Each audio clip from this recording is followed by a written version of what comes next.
بسم اللہ الرحمن الرحیم۔ محترم ناظرین، انسان جتنا بھی امیر ہو جائے ایک نہ ایک دن اس نے اس دنیا کو چھوڑ کر جانا ہے۔ موت برحق ہے اور اس دنیا کی سب سے اٹل اور بے باک حقیقت ہے۔ موت سے کوئی بھاگ نہیں سکتا۔ وہ دو آدمی کون سے ہیں جو بہت جلدی مر جاتے ہیں؟ آئیے حضرت علی رضی اللہ تعالیٰ عنہ کی تعلیمات کی روشنی میں جاننے کی کوشش کرتے ہیں۔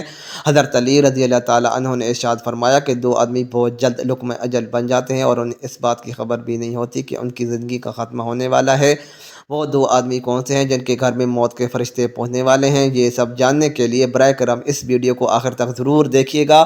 محترم ناظرین، ایک آدمی حضرت علی شیر خدا رضی اللہ تعالیٰ عنہ کی خدمت میں حاضر ہو کر عرض کرنے لگا، یا علی، میرا ایک سوال ہے۔ میرا یقین ہے کہ آپ کے سوا میرے اس سوال کا جواب کوئی بھی نہیں دے سکتا، کیونکہ میں جانتا ہوں کہ محمد صلی اللہ علیہ وآلہ وسلم علم کا شعر ہیں، جبکہ آپ اس شعر کے دروازہ ہیں۔ حضرت علی رضی اللہ تعالیٰ عنہ نے اس شخص کی بات سنی اور فرمایا، بتاؤ وہ کون سا سوال ہے؟ وہ آدمی کہنے لگا، مجھے ان لوگوں کے بارے میں بتایا جائے جو بہت جلد مر جاتے ہیں، اور یہ بھی بتائیں کہ وہ کون سے لوگ ہیں جو لمبی زندگی جی پاتے ہیں، یعنی لمبی عرصے تک زندہ رہتے ہیں۔ ناظرین، اس وقت ایک اور شخص حضرت علی رضی اللہ تعالیٰ عنہ کی خدمت حاضر تھا۔ وہ بھی حضرت علی رضی اللہ تعالیٰ عنہ سے کہنے لگا، اے علی، میرا ایک سوال ہے۔ میرا یقین ہے کہ آپ کے سوا میرے اس سوال کا جواب کوئی بھی نہیں دے سکتا، کیونکہ میں جانتا ہوں کہ محمد صلی اللہ علیہ وآلہ وسلم علم کا شعر ہیں اور آپ علم اس شعر کا دروازہ ہیں۔ حضرت علی رضی اللہ تعالیٰ عنہ نے اس شخص کی بات سنی اور فرمایا، بتاؤ وہ کون سا سوال ہے؟ وہ آدمی کہنے لگا، مجھے ان لوگوں کے بارے میں بتایا جائے جو بہت جلدی مر جاتے ہیں۔ وہ یہ بھی بتائیں کہ وہ کون سے لوگ ہیں جو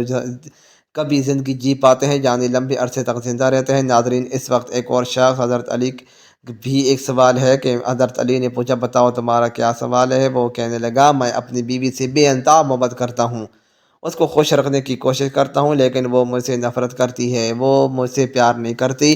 مجھے کوئی ایسی نصیحت فرما دیں یا مجھے کوئی ایسا عمل بتا دیں جس پر عمل کر کے میں اپنی بیوی اور اس کے گھر والوں کی نظر میں عزت والا بن جاؤں اور میری بیوی مجھ سے محبت کرنے لگے، بلکہ ہر وقت میری محبت کے قصیدے پڑھنے لگے۔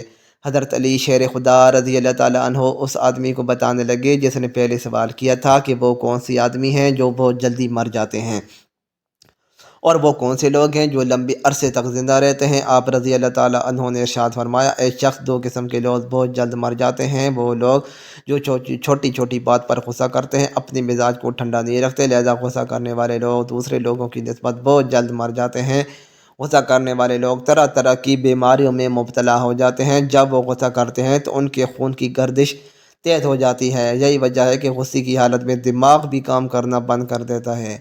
محترم ناظرین، پوری دنیا میں غصہ کرنے والوں کی تعداد بہت زیادہ ہو چکی ہے۔ یہ لوگ بلڈ پریشر کے مریض بن چکے ہیں، اور جان لیجیے کہ جب بھی کوئی شخص غصہ کی حالت میں ہوتا ہے تو شیطان اس پر پوری طرح سے قابو پا لیتا ہے، پھر وہ جو چاہے اس آدمی سے کروا سکتا ہے اور اس آدمی کو اللہ تبارک و تعالیٰ کی طرح کی نافرمانیوں پر مجبور کر دیتا ہے۔ ایسا شخص نہ ہی اللہ تبارک و تعالیٰ اور نہ ہی حضور نبی کریم صلی اللہ علیہ وآلہ وسلم کو پسند ہے، حتیٰ کہ ایسے آدمی سے اللہ تبارک تعالیٰ کی مخلوق بھی نفرت کرتی ہے۔ غصہ ایسی چیز ہے کہ جس کی وجہ سے گھروں کے گھر تباہ و برباد ہو جاتے ہیں۔ غصے کی حالت میں شوہر اپنی بیوی کو طلاق دے دیتا ہے، جبکہ بعد میں اس کبھی فعل کی وجہ سے پچھتاتا ہے۔ چنانچہ حضرت علی رضی اللہ تعالیٰ عنہ نے ارشاد فرمایا، غصہ کرنے والا شخص بے خوابی کا شکار ہو جاتا ہے، اور یہی وجہ ہے کہ تمام نفساتی بیماریوں کا شکار ہو جاتا ہے۔ غصہ کرنے والا رشتوں کی تمیز بھی نہیں کرتا، جس کی وجہ سے تمام رشتہ دار اسے ناپسند کرتے ہیں۔ غصہ کرنے والا دل کی بیماریوں میں بھی مبتلا ہو جاتا ہے، اور شیطان غصہ کرنے والے سے بڑے بڑے گناہ کرواتا ہے، جس کی وجہ سے اسے قبل از وقت اپنی زندگی سے ہاتھ دھونا پڑتا ہے۔ غصہ کرنے والے شخص کے بچے بھی زندگی میں کامیاب انسان نہیں بن پاتے۔ ان میں خود اعتمادی نہ ہونے کی وجہ سے فیصلہ کرنے میں صلاحیت نہیں ہوتی، ان کے اندر احساس محرومی ہوتا ہے، جس کی وجہ سے ایسے بچوں کو زندگی بھر مشکلات کا سامنا کرنا پڑتا ہے۔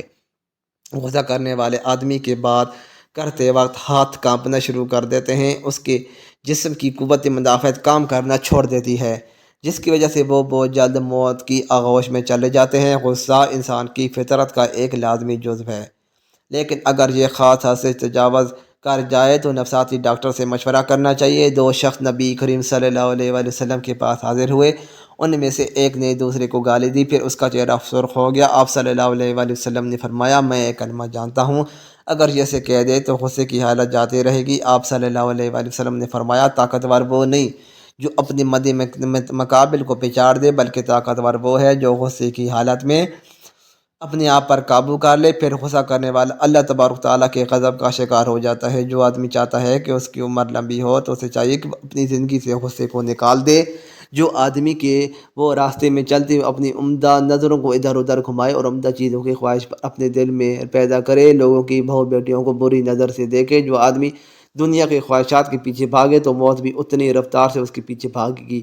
جب یہ آدمی اپنی خواہشات کے پیچھے بھاگتے بھاگتے تھک جائے تو اس کی یہی خواہشات اس کی موت کی نیند سلا دیتی ہیں، مگر اس کی خواہشات پھر بھی پوری نہیں ہوتی۔ اللہ کے رسول صلی اللہ علیہ وآلہ وسلم نے عورتوں کے ساتھ حسن سلوک کی وصیت فرمائی۔ آپ صلی اللہ علیہ وآلہ وسلم نے فرمایا، عورت ٹیڑھی پسلی سے پیدا کی گئی، اگر اسے سیدھا کرو گے تو توڑ ڈالو گے، اگر اسے چھوڑ دو گے تو اس کا ٹیڑھا پن اسی طرح باقی رہے گا، لہذا عورت سے ہمیشہ اچھا برتاؤ کرو۔ ایک صحابی نے حضور اکرم صلی اللہ علیہ وآلہ وسلم نے سے پوچھا، بیوی کا خاوند پر کیا حق ہے؟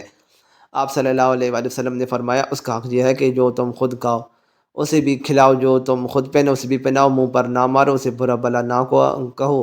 ایک لڑکی نے حضور اکرم صلی اللہ علیہ وآلہ وسلم سے عرض کیا، یا رسول اللہ صلی اللہ علیہ وآلہ وسلم، شوہر کا بیوی پر کیا ہے کہ حق ہے؟ آپ صلی اللہ علیہ وآلہ وسلم نے فرمایا، اگر اس کے جسم پر پیپ یا آبلے پڑ جائیں اور وہ اسے چاٹ دے تب بھی وہ اس کا حق ادا نہیں کر سکتی۔ حضور اکرم صلی اللہ علیہ وآلہ وسلم نے فرمایا، جس عورت کا اس حال میں انتقال ہو گیا کہ اس کا شوہر اس سے راضی ہو، وہ جنت میں داخل ہوگی۔ حضرت علی رضی اللہ تعالیٰ عنہ دوسرے آدمی سے مخاطب ہوئے جس نے پوچھا تھا کہ میں اپنی بیوی سے بے انتہا محبت کرتا ہوں لیکن وہ مجھ سے نفرت کرتی ہے، اور میں ایسا کون سا عمل کروں جس سے میری بیوی مجھ سے محبت کرنے لگے؟ حضرت علی رضی اللہ تعالیٰ عنہ نے فرمایا، جب تم اپنے گھر میں داخل ہوا کرو تو سب سے پہلے سلام کیا کرو، اس کے بعد اپنی بیوی کی خوبصورتی کی تعریف کیا کرو، اس کی خوشامد کیا کرو اور پریشانی میں اس کو حوصلہ دیا کرو۔ جب کوئی بھی مرد اپنی بیوی کو حوصلہ دے تو یہ بات عورت کی تمام پریشانیوں کو دور کر دیتی ہے۔ یہ آدمی حضرت علی رضی اللہ تعالیٰ عنہ سے تمام باتیں سن کر اپنے گھر چلا گیا، اس نے ان تمام باتوں پر عمل کرنا شروع کر دیا۔ چند دن کے بعد یہ دوبارہ آپ رضی اللہ تعالیٰ عنہ کی خدمت میں آیا اور کہنے لگا، یا علی، میں نے آپ کی بتائی ہوئی باتوں پر ہر روز عمل کیا، میری بیوی مجھ سے محبت کرنے لگی اور میرا گھر خوشیوں سے بھر گیا، اب ہم میاں بیوی کے درمیان جھگڑا نہیں ہوتا۔ محترم ناظرین، تعریف بیوی کا حق ہے۔ جو آدمی اپنی بیوی کو خوش دیکھنا چاہتا ہے اور اپنی بیوی کے دل میں اپنی محبت پیدا کرنا چاہتا ہے تو وہ اس کے حسن کی اور اس کے کاموں کی تعریف کرے۔ اس طرح سے بیوی کو بھی چاہیے کہ وہ اپنے خاوند کے لیے اچھی طرح سے بناؤ سے گار کرے۔ جب خاوند گھر میں داخل ہو تو اسے مسکراتے ہوئے خوش آمدید کہے، اور وہ اگر گھر سے باہر پریشانی کے عالم میں گھر میں داخل ہو تو اسے حوصلہ دے۔ انشاءاللہ تبارک تعالیٰ ان کا گھر جنت کا ٹکڑا بن جائے گا۔ اللہ تبارک تعالیٰ سے دعا ہے کہ نیکی کی بات کو سننے، سمجھنے اور اس پر عمل کرنے کی طاقت و توفیق مرحمت فرمائے، آمین۔ مزید اچھی ویڈیوز کے لیے چینل کو سبسکرائب کرنا نہ بھولیں۔ شکریہ۔